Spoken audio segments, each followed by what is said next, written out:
Jalisco. 22 février 2026. L'homme le plus recherché de l'hémisphère occidental vient d'être tué. Des passagers qui courent.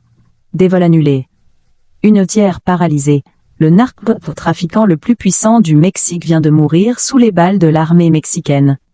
Et ce qui s'est passé ensuite dépasse tout ce que le pays a connu depuis des décennies.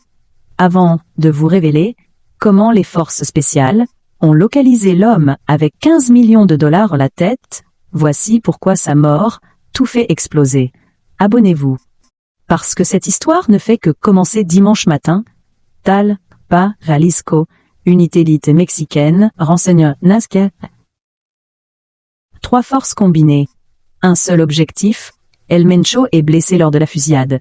Évacué par hélicoptère, meurtre avant d'arriver à Mexico. 4 membres du cartel tués sur place. 3 autres dont El Mencho lui-même neutralisé. 2 arrêtés, véhicules blindés lance-roquettes, armement militaire saisi. Retenez ce chiffre. 15 millions de dollars. C'est la prime que le département d'État américain offrait. Elle ne sera jamais versée. Un responsable américain l'a confirmé. Les États-Unis étaient impliqués. Renseignement, surveillance, coordination opérationnelle, via une task force interagence anti-cartel intégrée au commandement nord-américain. L'ambassade américaine a parlé de coopération bilatérale. Traduction directe, c'est l'intelligence américaine qui a rendu ce raid possible. Derrière les chiffres, des visages, 3 soldats mexicains blessés. Un garde national tué à Talpa. Un gardien de prison assassiné à Puerto Vallarta lors d'une émeute. Un agent du parquet de Jalisco abattu à Guadalajara, 13 morts avant midi. El Mencho avait construit son empire depuis les années 1000, condamné pour trafic d'héroïne en Californie en 1994. Expulsé. De retour au Mexique, formation auprès des plus grands opérateurs du cartel de Sinaloa, puis rupture, création du CGNG vers 2007, une organisation présente dans les 50 États américains.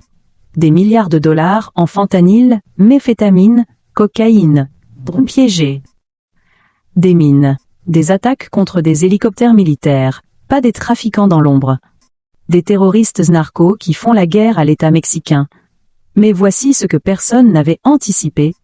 En 6 heures, 6 États mexicains simultanément attaqués, barrages en feu, bus publics brûlés, aéroports envahis par la panique, Puerto Vallarta sous siège, Guadalajara paralysé. La deuxième ville du Mexique, ville hôte de la Coupe du Monde cet été, en flammes, le CGNG avait un plan de contingence. Précis, calculé, immédiat. La gouverneure de Jalisco a déclenché le code rouge. Transport suspendu, école fermée. Des millions de personnes confinées chez elles. Air Canada, Southwest, Alaska Airlines, Delta ont annulé leurs vols. Des centaines de touristes américains et canadiens bloqués dans des hôtels sous lockdown. Le département d'État américain a ordonné « Restez à l'abri, ne bougez pas, suivez les autorités locales. Ce ne sont pas des conseils de voyage, c'est un protocole de zone de guerre. » Le vice-secrétaire d'État américain Christopher Landau l'a dit lui-même sur les réseaux sociaux. C'est une victoire majeure pour le Mexique, les États-Unis, l'Amérique latine et le monde entier. L'ancienne directrice des opérations internationales de la DEA l'a dit, c'est l'une des actions les plus significatives de l'histoire de drogue. Au même niveau que la capture d'El Chapo, que la mort de Pablo Escobar. Mais la présidente Claudia Sheinbaum avait prévenu. Elle avait dit que viser les chefs de cartel déclenchait des explosions de violence. Elle avait dit que ça créait des vides de pouvoir. Elle avait dit que le Mexique avait besoin d'une autre stratégie. Et pourtant, elle a autorisé l'opération. Parce que Trump a exigé des résultats. Parce que les menaces de tarifs douaniers et d'intervention militaire étaient réelles. Et maintenant, 6 États brûlent, El Mencho est mort. Le CGNG va se fragmenter. Des factions rivales vont s'affronter pour le contrôle. De nouvelles vagues de violence vont déferler sur tout Jalisco. Sheinbaum avait raison sur les conséquences. Elle a ordonné l'opération quand même. Et l'hémisphère occidental, la phase la plus sanglante de la guerre contre l'Ertel El Mencho, ne trafique. El Mencho ne commande plus El Mencho ne règne plus. Mais ce qu'il a construit est toujours là, et ça ne s'arrête pas avec lui. Parce que voici ce que personne ne dit, la mort d'un chef ne tue pas un cartel, elle le libère. Le CGNG compte des dizaines de lieutenants, des hommes formés par El Mencho lui-même, des hommes qui attendaient ce moment. Pas pour pleurer, pour agir. La succession ne va pas prendre des mois, elle est déjà en cours. Dans les prisons, dans les rues, dans les montagnes de Jalisco. Retenez ce chiffre, 40 pays. C'est l'empreinte opérationnelle du CGNG au moment de la mort d'El Mencho. Une multinationale, et les filiales n'ont pas d'ordre de Mexico pour continuer à fonctionner. 3 noms circulent déjà, El Menchito, le fils d'El Mencho, actuellement détenu au Mexique, El Chucho, principal opérateur fié du cartel, et un troisième, dont l'identité reste inconnue même des services de renseignement américains. 3 prétendants, un seul trône. Ce qui vient ensuite sera brutal. Mais voici ce que la mort d'El Mencho réellement sur la relation entre Washington et Mexico City. Et pourquoi ça change tout pour les mois qui viennent. Trump avait désigné le CGNG, organisation terroriste étrangère, en février 2025. Ce statut change juridiquement. Il permet aux forces américaines de cibler des membres du cartel n'importe où dans le monde, sans aux autorisations du Congrès, sans déclaration de guerre. Comme pour Al-Qaïda, comme pour l'État islamique, le cartel n'est plus traité comme un problème de criminalité.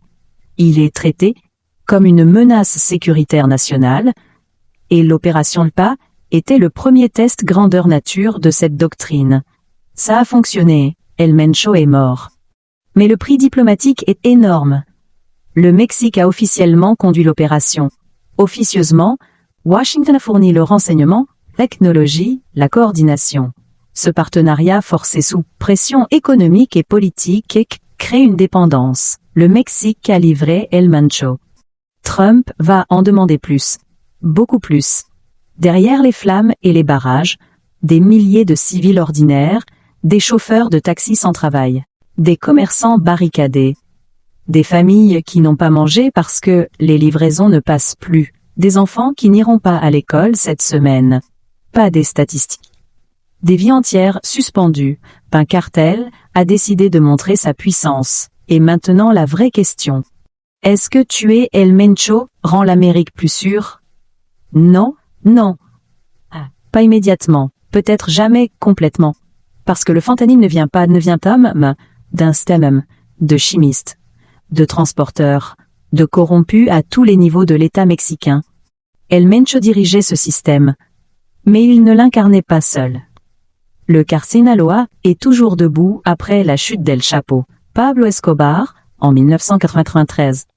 La cocaïne colombienne n'a jamais cessé de circuler, l'histoire dit toujours la même chose. Les empires criminels survivent à leurs fondateurs. Soit le CGNG se fragmente en 10 factions rivales, qui se font la guerre pendant des années, inondant les frontières de violence et de chaos. Soit un successeur s'installe rapidement, consolide le pouvoir, et le cartel repart plus fort, plus discret, plus dangereux qu'avant. Les 2 scénarios sont catastrophiques, la réponse arrivera dans les semaines qui viennent. Vous savez déjà lequel est le probable. El Mencho est mort, le caspire encore. 6 États brûlent toujours. Et la guerre la plus longue de l'hémisphère occidental vient d'entrer dans une phase que personne ne contrôle vraiment. Pas Washington. Personne.